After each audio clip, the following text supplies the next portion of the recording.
नाव न घेता संजय राऊत यांची किरीट सोमय्यांवर टीका। त्यांच्या विरोधात 5 महिला आमच्याकडे तक्रार करायला आल्यात।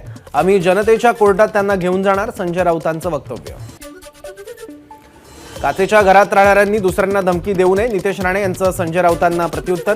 न्यूझीलंड हाऊसच्या व्हिडिओमधील भगिनींना समोर आणायचं का, नितेश राणेंचा संजय राऊतांना सवाल। कथित खिचडी घोटाळ्याप्रकरणी संजय राऊतांचे धाकटे बंधू संदीप राऊत यांची ईडी चौकशी। माझ्यावर लावलेले आरोप चुकीचे, चौकशीआधी संदीप राऊत यांची प्रतिक्रिया।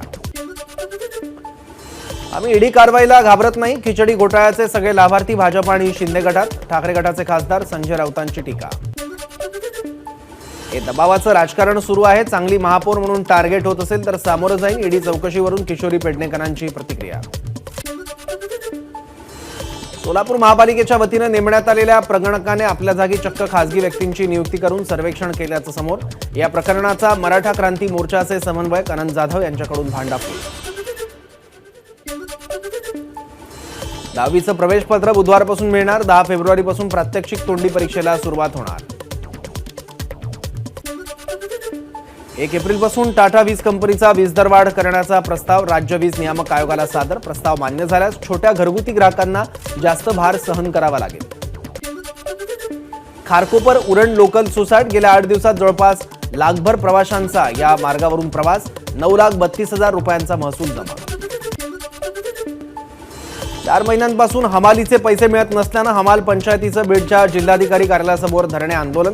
आंदोलनाचा आज 7वा दिवस, थकीत रक्कम त्वरित देण्याची हमाल पंचायतीची मागणी। पाईपलाईन गळतीमुळे शेतीचं मोठं नुकसान होत असल्यानं शेतकरी त्रस्त, संतप्त शेतकऱ्यांनी प्रकल्प अधिकाऱ्याला घातली आंघोळ।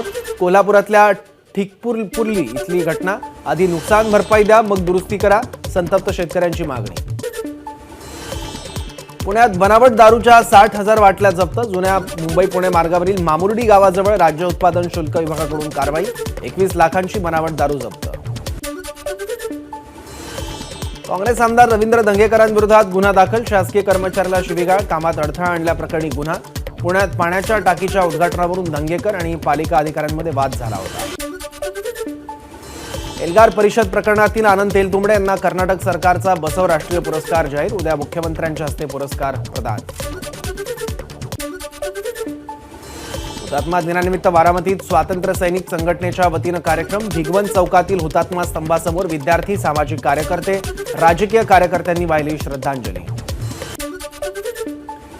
आज राष्ट्रपिता महात्मा गांधी यांचा 76वा स्मृती दिवस, राष्ट्रपती उपराष्ट्रपतींकडून राजधानी दिल्लीतील राजघाटावर महात्मा गांधींना श्रद्धांजली, पंतप्रधान मोदींकडूनही अभिवादन। लँड फॉर जॉब प्रकरणात लालू कुटुंबियांपुढील अडचणी वाढल्या, तेजस्वी यादव यांची चौकशी सुरू। काल लालू प्रसाद यादव यांची 9 तास चौकशी झाली। कैरोमध्ये आयोजित ISSF विश्वकपच्या अंतिम सामन्यात दिव्यांश सिंगनं जिंकलं सुवर्णपदक। 10 मीटर एअर रायफलच्या अंतिम सामन्यात केला विश्वविक्रम, अंतिम सामन्यात 253.7 अंकांची केली कमाई। भारतीय नौदलाच्या INS सुमित्राचा समुद्रात भीमपराक्रम, सोमालियाच्या समुद्री चाच्यांनी अपहरण केलेल्या 2 इराणी मच्छीमार नौकेची भारतीय नौदलाकडून सुटका। भिकारीमुक्त देश करण्यासाठी केंद्र सरकारची योजना, उत्तरेत अयोध्येपासून पूर्वेत गुवाहाटी आणि पश्चिमेकडील महाराष्ट्रातील त्र्यंबकेश्वर मंदिरापासून दक्षिणेकडील तिरुवनंतपुरमपर्यंत 30 शहरं 2026 पर्यंत भिकारीमुक्त करणार। मालदीवचे अध्यक्ष मोहम्मद मुइज्जू अडचणीत, मालदीवमधील विरोधी पक्ष मालदीव डेमोक्रेटिक पार्टीची मुइज्जू सरकारविरोधात अविश्वास प्रस्ताव मांडण्याची तयारी, तसंच मुइज्जू यांच्या विरोधात महाभियोग दाखल करण्याच्या दृष्टीने उचलली पावलं। एबीपी माझा, उघडा डोळे बघा नीट।